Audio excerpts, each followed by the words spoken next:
Can say वैसे doctor Chandrashekhar ये हमेशा से एक कंट्रोवर्शियल टॉपिक रहा है। कुछ लोग मानते हैं oocyte फ्रीजिंग बेटर है, कुछ लोग कहते हैं एम्ब्रियो फ्रीजिंग बेटर है। बट जैसे कि आपने अभी हमें 2-3 ऑप्शंस बताए, तो हम मान के चलते हैं कि oocyte freezing is always better. So doctor, next सवाल ये है कि क्या स्पर्म फ्रीजिंग भी उतना इफेक्टिव है जितना हम oocyte फ्रीजिंग की बात करते हैं? क्योंकि यूजुअली अगर आप देखें या डेली उसमें सुने, तो ज्यादातर एग फ्रीजिंग पे ही फोकस होता है। स्पर्म फ्रीजिंग पे बहुत रेयर या बहुत कम बात की जाती है। तो क्या ऐसा है कि उनको फ्रीज करना उनकी फर्टिलिटी को हैम्पर करना है, या हम ही किसी रीजन से वो फ्रीजिंग पे नहीं जाते? तो प्लीज कुछ बातें related to sperm freezing also. Ma'am, sperm freezing का ऐसा है कि what is the difference between ovaries and testis? You first focus on that. What is the difference between testis and ovaries? Ovaries have limited number of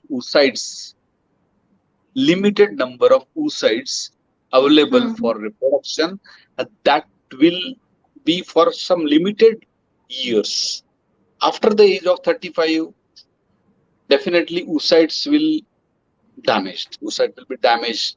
Healthy childs cannot be produced after the age of 35. Number of oocyte reduces, and at the age of 45 it finishes and patient gets menopause. But it is not in case of testis. The sperms are growing because they have germ cells which ovary doesn't have. So in the male side, so you have lot of lakhs of sperms in one ejaculate. Lakhs of sperms that can be freeze. Fertility will not be hampered at all after freezing of sperms. Okay. Okay, right. Lakhs of sperms. So this is the difference between ovary and testis. So you used to get many or lakhs of sperms for many years. At the age of 60 years also of the male partner, at the age of 60 also you get lakhs of sperms. It's not in case of female. After the age of 35 you get very few eggs, and you cannot get good embryos at the age of 35 females oocytes. So that's why nobody is focusing more on sperm freezing, because everybody is freezing their sperms.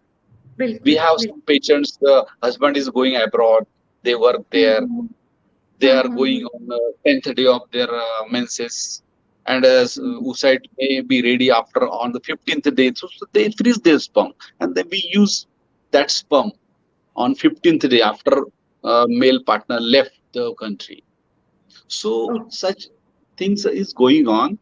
It is also important to freeze the sperms also, but more focus is on, our more important topic is oocyte freezing. That is always questionable also, and it is a little bit sensitive also issue. तो doctor, कुछ legal aspect भी इसमें involve हैं कि हम एक fertility centre पे जाते हैं, अपने आप को रजिस्टर करवा के we can go ahead with the freezing process, या हमको कुछ लीगल एस्पेक्ट्स कवर करने होते हैं इसमें फ्रीजिंग, अगर हम फ्रीजिंग ऑप्ट कर रहे हैं तो? हाँ मैम, ऐसा है, अगर oocyte फ्रीजिंग के लिए भी जाते हैं तो legal aspect is that is from doctor side. They should explain the consequences or success rate or preservation of oocytes.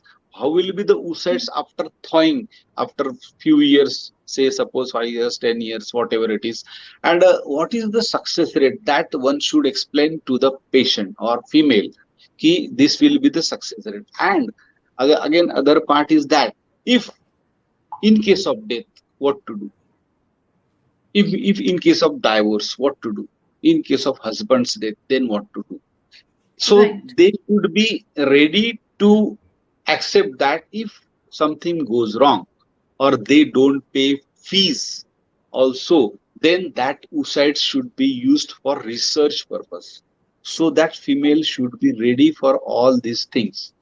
Anything happens, nobody knows what is going to happen tomorrow. So they should be ready for each and every consequences in future. If something Right. happens, then what? Then we cannot freeze. If patient is missing, then how can we maintain that oocytes freezing till she comes back? So there should be at least 1 year everybody waits. If 1 year they are not traceable, then that should be used for research purpose, or she is willing to donate her oocytes to needy couples. So that has to be explained to the female. This will be the process, and this should be given in consent form with two witnesses. Okay, understood. So हम कह सकते हैं कि अगर आप freezing के लिए भी ऑप्ट कर रहे हैं तो आपको आपके डॉक्टर से सारे इफ्स एंड बट्स जानने बहुत ज़रूरी हैं, इसके क्या पॉजिटिव इफ़ेक्ट्स हैं, क्या नेगेटिव इफ़ेक्ट्स हैं। And Exactly. Doctor one very important thing जो कि हमने शुरू में भी मेंशन किया